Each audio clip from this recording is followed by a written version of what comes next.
tipo de cambio peso-dólar? Sí, yo espero que logremos. Llevamos 4 años sin devaluación.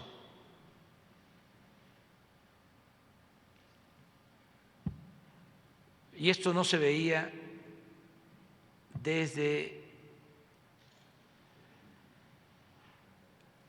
el gobierno del presidente Díaz Ordaz, o sea, casi 50 años. En los que hubo devaluación y ahora no. Llevamos 4 años, pero no podemos cantar victoria todavía. Sí. Hace algunos años era el 2.5% de todo el movimiento mundial de la moneda, de las monedas mundiales. Ahorita ha bajado al 1.5%. Sí, pero nos ayuda mucho el que se aprecie el peso. Claro. Sobre todo la economía es realismo, pero también es confianza, es percepción. El cierre de su ejercicio en su mandato, presidente, en 20 pesos, como está ahorita el tipo de cambio, alrededor de 20 pesos, o piensa que va a haber un ajuste como normalmente sucede en los últimos sexenios de los últimos años? No, yo no quiero eso. No. ¿Usted visualiza que pueda suceder? Pues sí.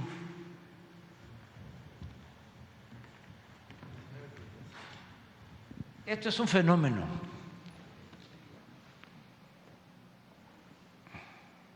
Es, sin duda, en los 4 años, es la moneda que más se ha apreciado con relación al dólar en el mundo.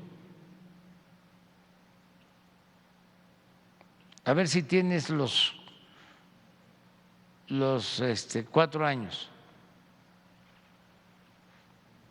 Entonces, y lo comparamos con las otras, a ver si hay. A lo mejor Carlos Torres nos manda. Esto es único.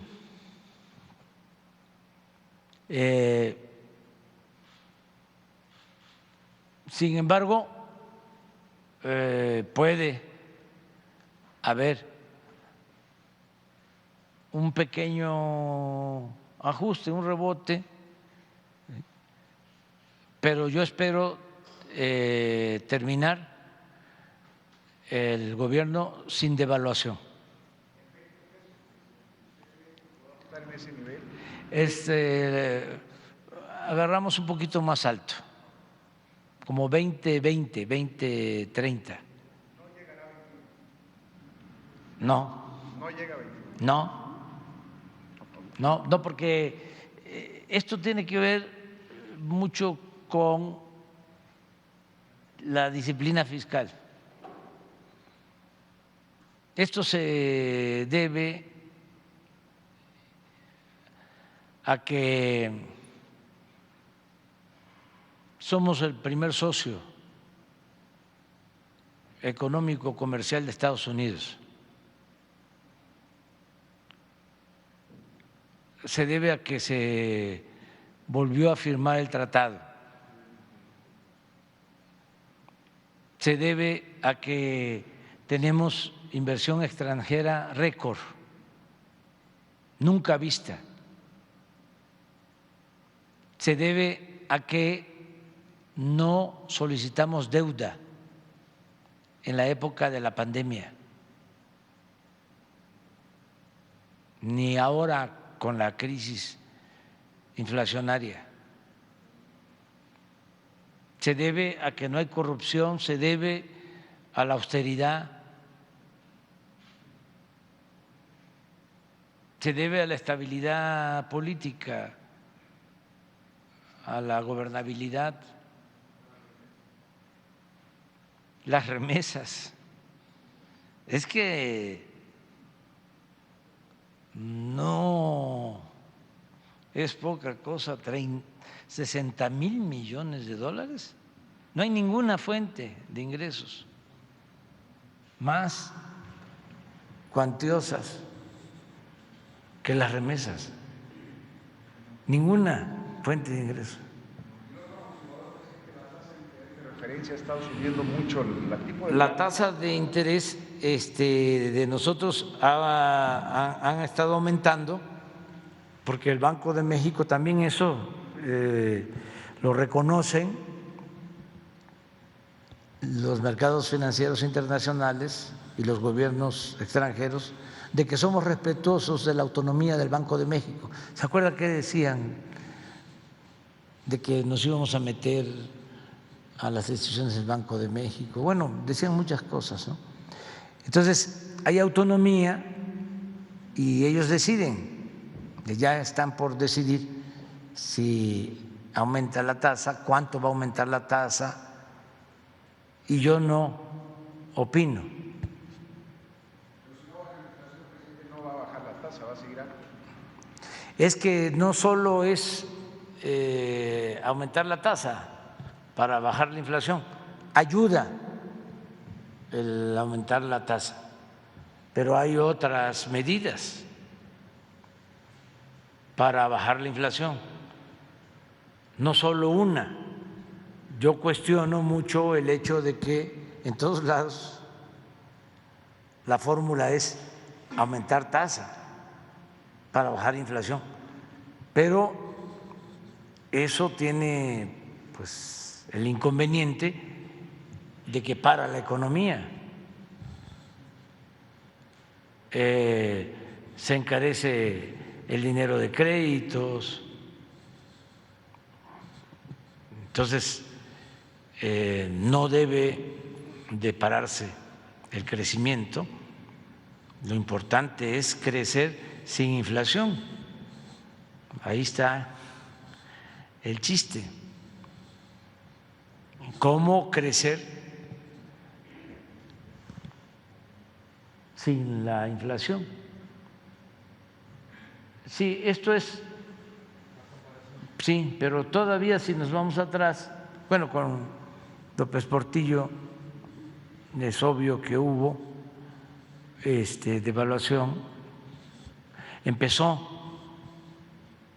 con Luis Echeverría, todavía hasta Díaz Ordaz, porque los dos periodos en que fue secretario de Hacienda Ortiz Mena,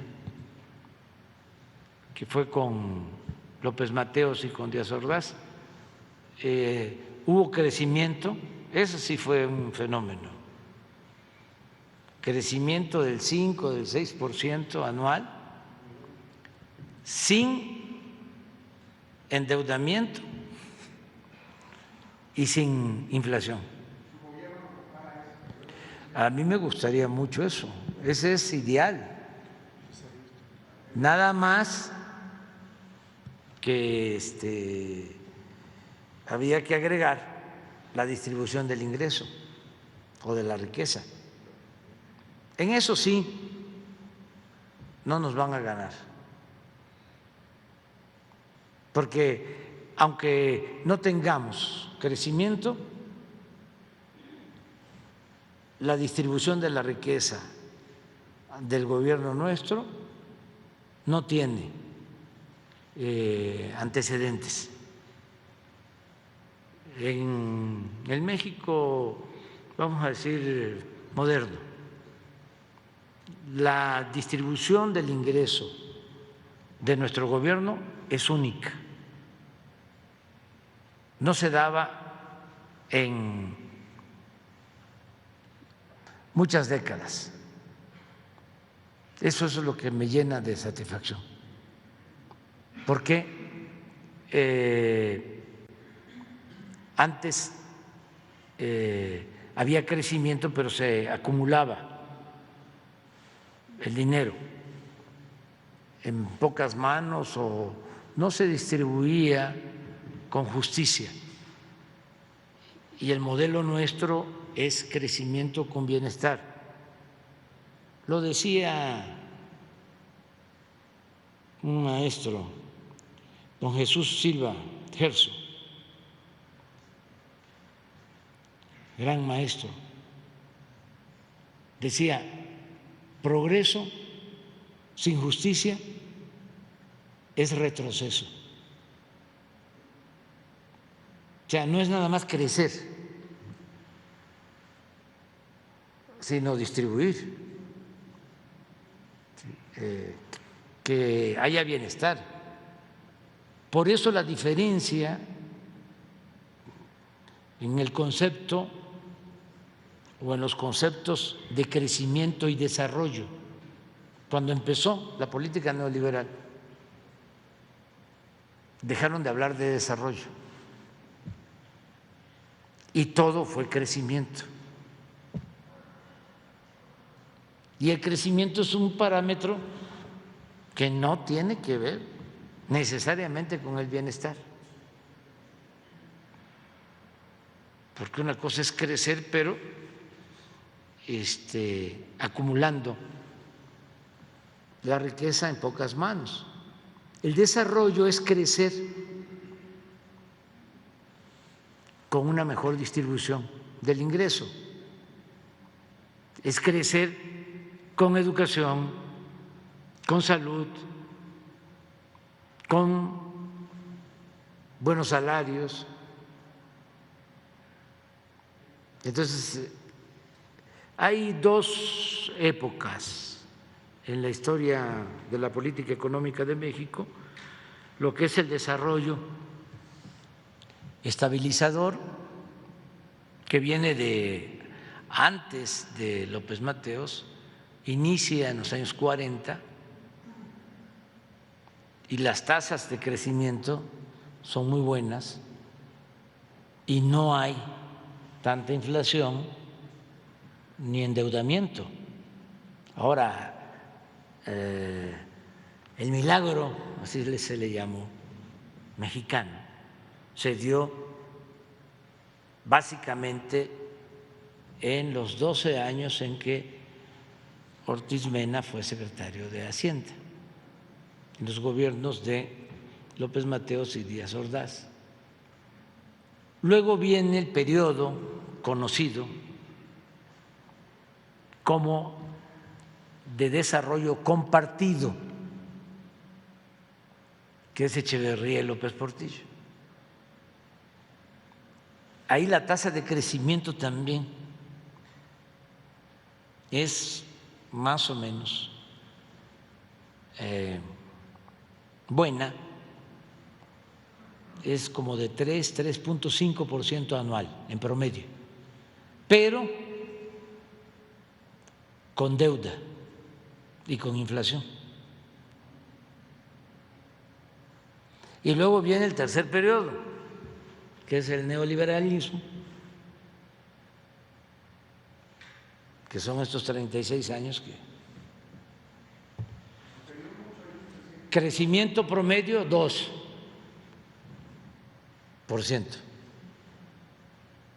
en los 36 años. Y deuda disparada, inflación disparada, corrupción como nunca en la historia. Estamos iniciando una nueva etapa y sin la pandemia podríamos estar diciendo ahora, como se dice allá en mi pueblo, también que íbamos.